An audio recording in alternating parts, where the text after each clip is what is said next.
Daugavpils novadā aktīvi ir darbs pie 2012. gada budžeta izstrādes.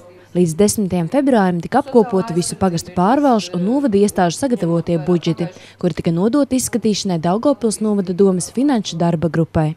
Pirmā sēde mēs izskatījām kapitāla ieguldījumus. Jautājums bija ļoti nopietnas, jo piedāvājums bija vairāk nekā uz 1,8 miljoniem.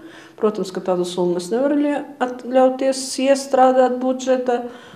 Tāpēc mēs vienojamies kopā ar pagastu pārvalžu vadītājiem un iestāžu vadītājiem, ka summa varētu būt drusci vairāk pa 500 miljonu.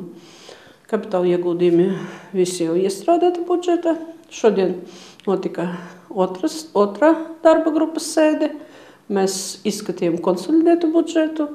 Mēs izskatījām visu, kas saistīts ar kultūru, ar sportu, ar izglītību, ar sociālu dienestā jomu. Tagad mēs gatavojam kopā ar finanšu pārvaldi un kopā ar atbildīgām personām budžeta izskatīšanu komitejas. Ceturtdien strādās visas komitejas. Katra komiteja izskatīs savu nozaru budžetu. Un tad aicināsim visus kopā piedalīties arī finanšu komitejas sēde, kur izskatīsim budžetu kopumā. Līdzīgi kā pagājušajā gadā, arī šogad Daugavpils novads plāno realizēt vairākus vērienīgus projektus. Joprojām aktuāli ir ūdensaimniecības modernizācija pagastos, kā arī katlumāju projekti Sventes un Salienes pagastā, Naujienas novatpētniecības muzeja rekonstrukcija, kā arī Višķu estrādes un stadionu būvniecība.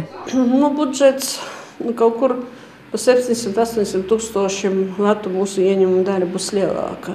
Bet jāsaka, ka mums pagājušā gada izdevās saimnieciski izlietot finanšu līdzekļus, un mums vairāk nekā 2 miljoni ir atlikums no iepriekšējā gada. Protams, tā nav nauda, kuru mēs varam šogad sadalīt pa uzturēšanai vai pa kādam citam pozīcijam, jo tur ir ļoti daudz arī līdzekļi, kuri vēl nav pabeigti projekti. Tāpēc es domāju, ka budžetu mēs varam sabalansēt normāli, un budžets, es vienmēr saku, ka viņš tomēr vairāk ir uz attīstību nekā tikai uz iestāžu uzturēšanu, jo mēs, kā vienmēr, plānojam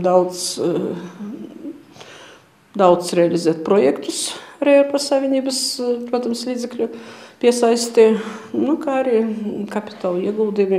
Vismaz no visiem kapitāla ieguldījumiem vairāk nekā 50% aiziet izglītības iestāžu uzturēšanai. Jauno budžetu plānots pieņemt 23. februāra domes sēdē. Šajā domes sēdē pašvaldības izpilddirektora Vanda Kezika deputātiem sniegs atskaiti arī par pērnā gada paveikto.